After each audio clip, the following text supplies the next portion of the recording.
大家好，我係貓哥啦。今期咧當然就係 BBR 嘅296 GTB 法拉利啦。咁嗱，較早之前啦，大家就炒到爆咗嗰部紅色版本嘅北京會場版啦。咁而家今次呢一部咧就係紅黃色嘅版本嘅。咁今集咧我哋就會一齊打開嚟睇下個中嘅細節以及各樣嘢啦。咁記得喺影片開始之前咧 CLS 啦 ，and the English subtitle has now available. Please enable the English subtitle feature. Let's go。好啦，咁大家睇到成部車啦。咁其實咧，大家之前咪一路都炒緊北京會場版嘅。咁其實當時咧都有問過阿 Glenn 啦，即係 Mini GT 嘅老闆嗰邊都有講過話，其實咧純色嘅法拉利咧係比較上係平嘅，反而係有間色或者有啲細節嘅版本咧，反而係仲貴嘅。咁所以咧，大家點睇咧就見仁見智啦。咁我自己咁睇啊，我第一眼睇咧我就覺得佢好似 Iron Man 嘅設計嘅。嗱，咁整體嘅顏色方面啦，亦都係用上咗 Rosal Red 嘅設計，配上一個法拉利嘅招牌黃色啦。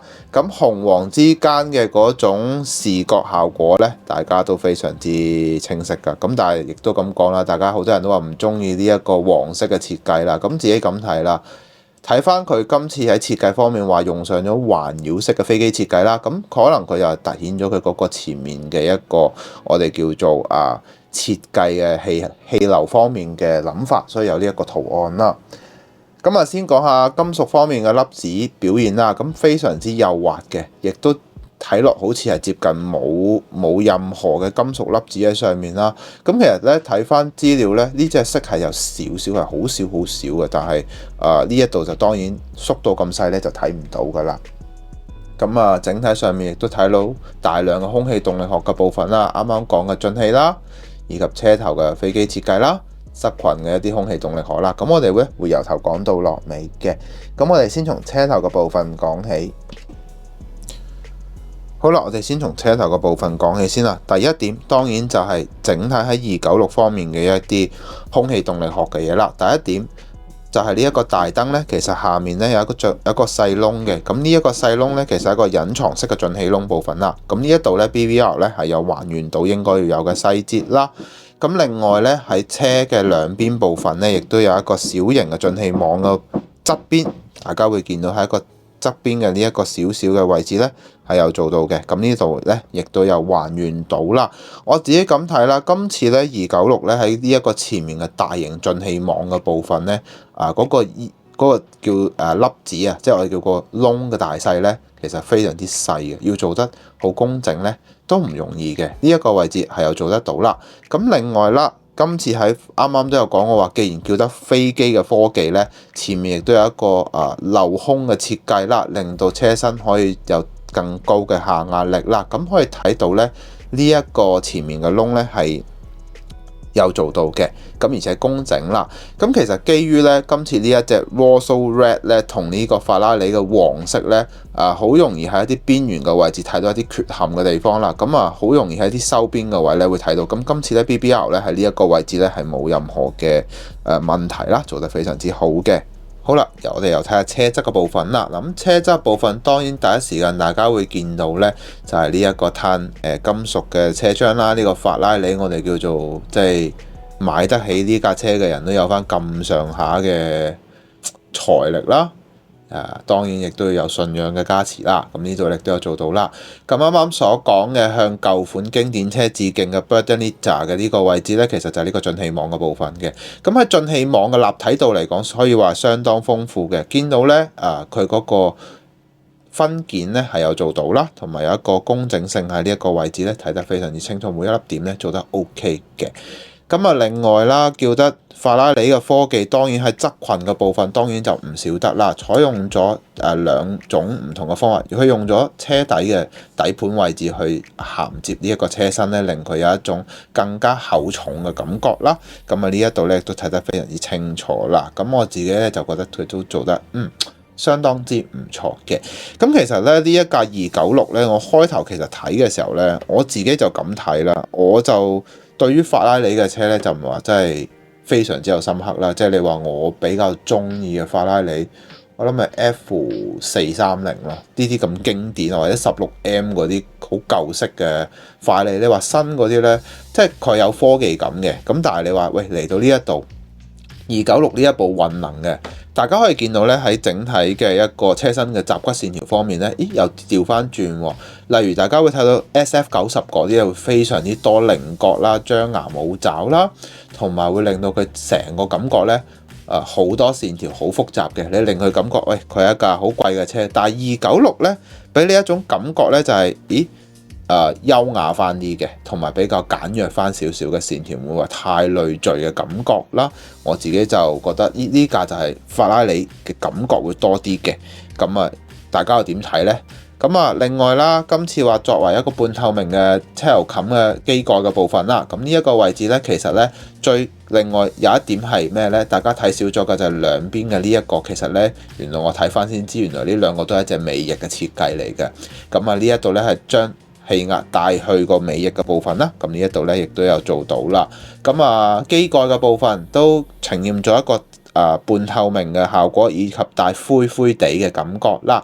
上面就依然有做翻碳纖維嘅質感啦，相當唔錯啦。透過機蓋嘅部分咧，可以睇到引擎嘅佈局係點樣嘅。咁最後啦，亦都有多兩個進氣嘅位置啦。咁啊，進行一個加大散熱網嘅部分啦。咁呢隻翼咧，亦都會升起嘅。咁啊，我諗佢之後應該會出一隻升降尾翼版本啦。咁啊，大致係咁啦。咁我哋睇下車尾嘅部分啦。好啦，嚟到車尾嘅結構啦。咁其實你啱啱都除咗講話個整體嘅機蓋部分咧，係有咁樣嘅特色之外咧，佢今次亦都有係參照翻車尾，咁由引擎嘅部分一路伸延至車尾咧，係有參照翻一啲 Texas Roadster 同埋 F355嘅設計嘅一啲概念嘅精要元素喺入面啦。咁我自己咁睇啦，呢架車個車尾部分咧就非常之有型，甚至有少少 SF90嘅影子喺入面嘅。咁首先值得講嘅當然就係我哋叫做下面嘅尾擾流結構啦，每一個導風片咧都做得相當之唔錯嘅。鐵絲網嘅質感咧立體嘅，即係有翻嗰個 BBR 嘅質素啦。咁啊，因為其實咧呢啲咁嘅進氣網咧大細窿咧係好影響成架車嘅整體嘅觀感嘅，因為如果你覺得太大咧，成個感覺就會好古怪咯。咁啊，死氣喉嘅部分啦，咁啊呢一個死氣喉屬於一個中置式嘅死氣喉啦，唔係喺底部嘅，喺中間嘅。咁呢一個位置亦都係有做到啦，但係咧呢一個位置嘅立體度咧，如果可以再做多少少咧，就會更加好啦。咁但係嚟到下面嘅下半橛嘅部分，我就覺得佢做得非常之靚，佢營造到嗰個我哋叫做階梯式嘅設計咧，喺呢一度咧係有做得足嘅。咁呢一啲位置咧做得非常之好啦。咁啊好啦，我哋又講下內籠嘅部分。好啦，嚟到內部嘅結構啦。咁其實咧喺內籠嘅設計方面咧，我都覺得今次 BBR 咧喺誠意方面係做得足嘅。不過其實過往喺唔同嘅設計方面都做得相當之唔錯噶啦。嗱，首先第一點咧，我哋會睇到就係中控台嘅部分咧，偏後嘅位置係有翻法拉利嘅 logo 啦，以及有上到顏色啦。咁啊，整體嘅車身嘅前面佈局咧係傾向翻駕駛者方面，即係傾側翻少少嘅，令佢整體嘅整體嘅駕駛感覺嘅專注度咧會更加提高啦。軚盤嘅位置值得一讚嘅，估唔到佢咁多粒掣啦。咁啊呢一度咧依然都有點綴翻所有嘅應該要有嘅細節，做得非常非常之唔錯嘅。咁啊拉高咗成個內籠嘅分數啦。咁另外啦，喺整體嘅車前面嘅刻畫方面，亦都有做足晒，有做翻分析嘅地方啦。咁另外啦，咁其實基於呢一個座位咧就較為緊湊啦，大家會見到咧門邊嘅飾件位置咧，其實係依然有做翻嘅。咁啊間距感咧好明顯係窄咗好多㗎。咁啊座位前面咧，亦都參考翻 SF90嘅設計啦，成個前面嘅位置啦，大家唔好睇少喎。除咗喺中控台有好多資訊欄之外咧，其實右邊呢度咧亦都有一個小型嘅 LED 版面啦，令你可以坐喺副駕嘅時候都可以留意到車身上面嘅資訊啦，亦都令到佢亦都即係副駕方面喺坐嘅時候亦都感受到嗰種戰鬥嘅氛圍感啦。好啦，嚟到今集嘅可購買指數啦，我會俾佢9分嘅。咁啊，質素方面啦，同過往嘅 BBR 嘅水準亦都較為穩定啦，輸出啦，亦都係一啲細節方面應該要有嘅地方亦都有做足啦。咁作為一架全新嘅法拉利系列咧，無論係高科技以及一啲經典嘅元素咧，亦都可以睇得出嘅。咁啊，有興趣嘅朋友會去選購啦。咁我亦都期待佢之後會再出嘅其他顏色，包括純色系列以及金屬色系列啦。咁大致係咁啦。咁我哋去做總結啦。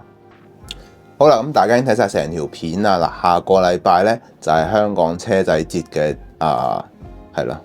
咁啊，我亦都有啲嘢同大家去宣佈嘅。